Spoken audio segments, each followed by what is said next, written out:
قبل سویدار غلام رزاق صاحب کے ساتھ یہاں پر آئے، انہوں نے میلاد مصطفیٰ کا جلسہ اٹینڈ کیا اور بڑی محبت کے ساتھ، بڑے ذوق کے ساتھ، بڑے شوق کے ساتھ آتے تھے۔ ضعیف العمر تھے، بڑے نیک تھے، اللہ کے ولی تھے اور کسی اللہ والے کے خلیفہ بھی تھے۔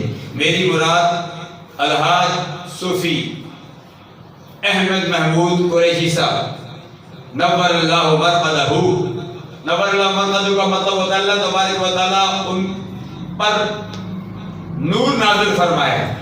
کس پر؟ ان کی قبر پر، مرقد ان کی قبر پر، ان کی تربت پر، اور ان کی تربت ابھی بنی ہے 2 دن قبل، غالباً کل یا پرسوں، مکہ المکرمہ میں حرم شریف عمرہ کرنے کے لیے گئے، وہاں ہی ان کی قفص انسی سے پرواز کر گئی اور وہاں ہی ان کو دفن کر دیا گیا۔ مسجد گواہ علامہ حامد رضا صاحب کے مقتدی تھے، لیکن ہمارے ہاں میلاد مصطفیٰ کانفرنس میں کئی مرتبہ حاضری دی۔